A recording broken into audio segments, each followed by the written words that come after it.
Hey, yeah, I'm back. It's Saturday afternoon, mid-afternoon or so. Been watching some football, watching some basketball. This is my favorite time of year when football and college football and college basketball kind of overlap, and little NFL thrown in the mix. I'm not much of an NBA basketball fan, but I do love college basketball.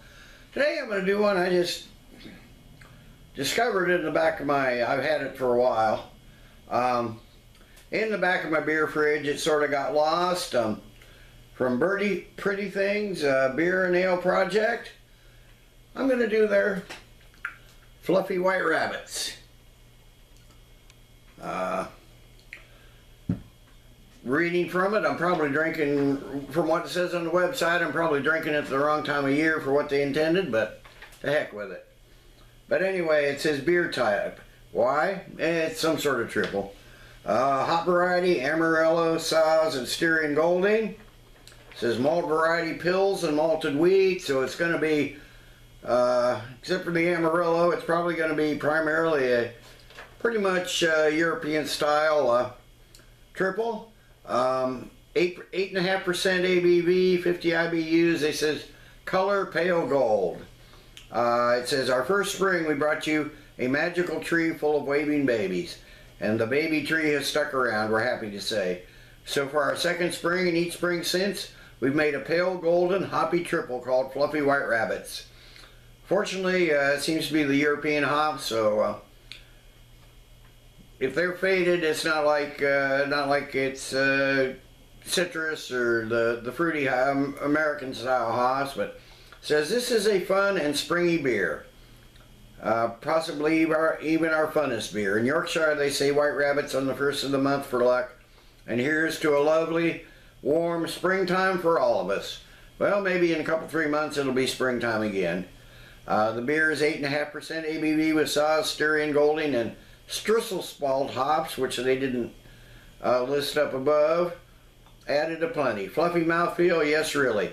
There's a faint sweetness with tropical fruit undertones. Fluffy White Rabbits is a very Pretty Things take on a triple. We use what we think are the finest ingredients around. Malts from Weyermann, Germany, and Fawcett, Yorkshire in this beer. It's a fun one. We hope you enjoy it. Dan has been working on a poem for this beer since springtime of 2009. One day maybe you'll come back and find it here. One day. Well, there isn't anything, so let's get this Pretty Things beer. We don't normally get them around here. A little bit of a hiss, even a little bit of smoke coming out of there.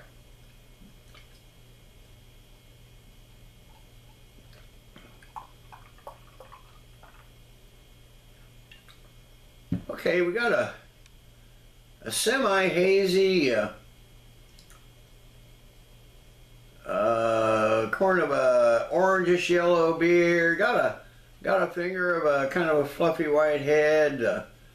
Doesn't seem to be a ton of carbon. There's some carbonation streaming up, small bubbles, but doesn't seem to be a ton. So let's get a nose on it. Okay, I'm getting some sweet malts, a yeast, just a hint of those hops, a little grassy floralness. There's some berries in there, some apples and peaches and pears, some Belgian notes, a little bit of clove, maybe some like spicy type apple, like you oftentimes get on. They didn't say what type of yeast they use, but I'm sure it's some sort of Belgian type yeast. But you're definitely getting notes of the spice, maybe a little clove, maybe just a hint of banana, some honey, like lemon zest in there. A lot of flowery, grassy scent though. That's from those Saaz and Styrian Golding hops, that's for sure. Not really getting the notes I would expect from Amarillo, but they may have faded a little bit. But the hops aren't real pronounced anyway in the nose, so let's get a taste on it.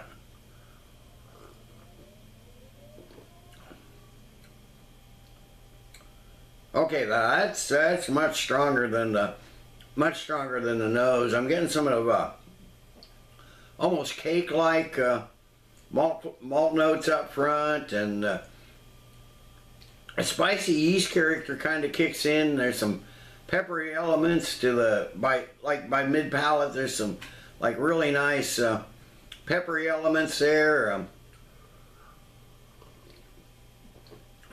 And the hops kind of kick in, take over on the finish. There's some grassy and surprisingly some surprisingly citrus notes there towards the finish. After, you know, but that some of that comes in like almost after the swallow. It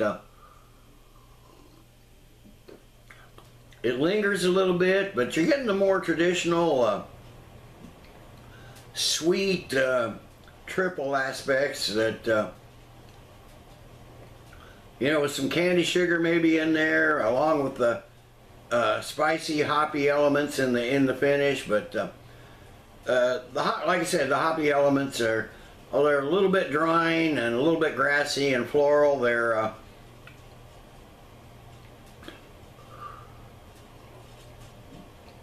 it's primarily the sweet spicy yeast notes and the kind of almost doughy malts, cake-like malts. The hops definitely pick up in the middle to the end, though. Some light grain in there.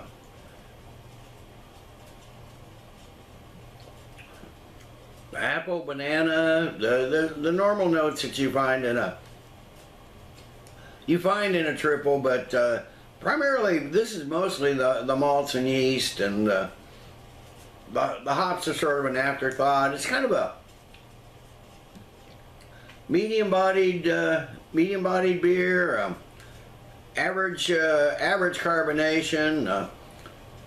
Tastes really good. It's somewhat seems to be somewhat an unusual take on a triple, but let me sit and sip on this a while, and I'll come back in a while with the final thoughts and grade.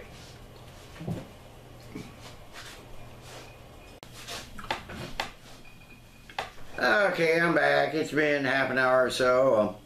Yeah, overall, this is a pretty enjoyable triple. I don't know what the age has done to it, because you know, it's obviously brewed for the spring, but and here it is, you know, getting on the end of December. Winter solstice tomorrow, so happy winter solstice to everybody.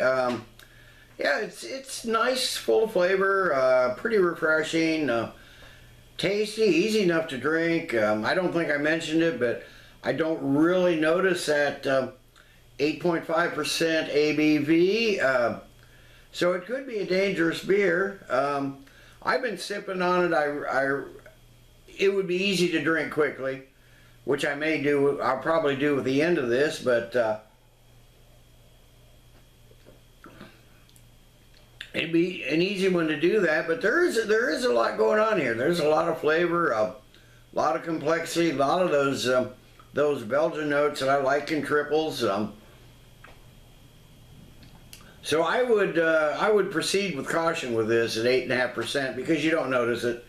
So I'm going to give the Pretty Things Beer and Ale Project. I'm going to give their Fluffy White Rabbits, and I'll try to get one next spring when they come out and try it fresher. But in this incarnation, going on probably a year old, I'm still going to give it a good solid 8.5 out of 10. So till next time, everybody, cheers. Let's keep drinking good beers.